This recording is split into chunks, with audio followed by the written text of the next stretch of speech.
कृपा hair tonic, आयुर्वेदिक औषधी वनस्पतींचे परिपूर्ण मिश्रण, 100% आयुर्वेदिक. देवबाग समुद्र किनाऱ्यावर जिओ ट्यूब घालण्याच्या टेंडरमध्ये भ्रष्टाचार झाला असा आरोप आमदार निलेश राणेंनी केलाय. माजी आमदार वैभव नाईक यांच्यावर त्यांनी आरोप केलेत. पाहूया. 158 करोड रुपये महायुती सरकारने इथे आणलं आणि ज्याचा उल्लेख आता व्यासपीठावर झाला की मागच्या 10 वर्षामध्ये असं काय घडलं की 158 करोड रुपये येऊ शकले नाही. आम्ही सातत्याने म्हणायचो 1990 मध्ये ज्याचा उल्लेख आता चिंदरकरांनी केला.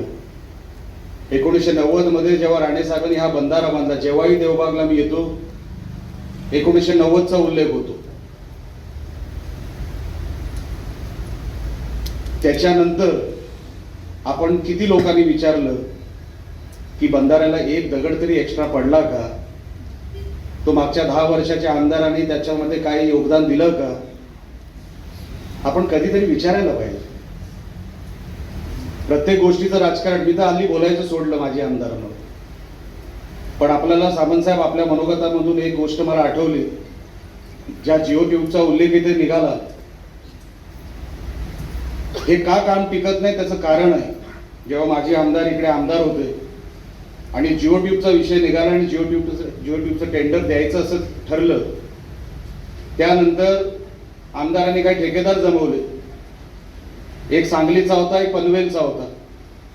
पनवेलवाल्याला सांगितलं तू भर, सांगलीवाल्याला सांगितलं तू भर. त्याचा एक रेट ठरवला गेला, सांगलीवाल्याचा एक रेट ठरवला गेला. त्या दोन्ही रेट ठरवल्यानंतर जो माझी आमदाराला योग्य वाटला त्या माणसाला टेंडर मिळालं आणि सांगलीवाल्याकडून ज्याला सांगितलं होतं तुला काम देईल त्याच्याकडून पण 30 लाख रुपये घेतले. त्याला टाटा बाय बाय लांबूनच केला. देवबागचा एक दगड सुद्धा त्याला लावू दिला नाही. पैसे घेतले, बंधाऱ्याचं काम पनवेलवाल्याला दिलं आणि बघा जिओ ट्यूब वाहून गेले की नाही. म्हणजे त्याच्यातील दर्जा निष्क्रिय, निकृष्ट दर्जाचा इकडे जिओ ट्यूबचा इकडे वापर झाला. आणि नंतर आम्ही जेव्हा इकडे पाहणीला यायचो, पाहणी करत असताना जेव्हा आम्हाला जाणवायचं की ह्याच्यात भ्रष्टाचार झालेला आहे. इकडे आदित्य ठाकरे पर्यटन खात्याचे मंत्री होते 2.5 वर्ष, जेव्हा उद्धव ठाकरेंचं सरकार होतं,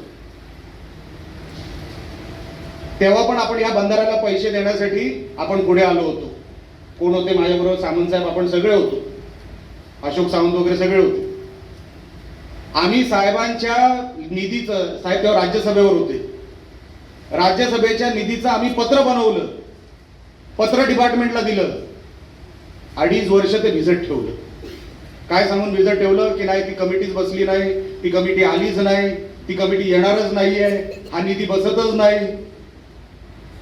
जीव कोणाचा धोक्यात आला? आपल्या जनतेचा.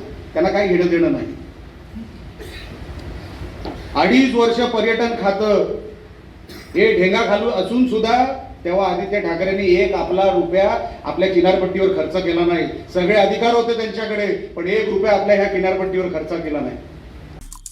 आमचे दिवसभरातले सर्व अपडेट्स, ताज्या घडामोडी आणि थेट लाईव्ह पाहण्यासाठी सबस्क्राईब करा, लाईक करा कोकणचं नंबर 1 महा चॅनल कोकण 7 लाईव्हचं YouTube चॅनल.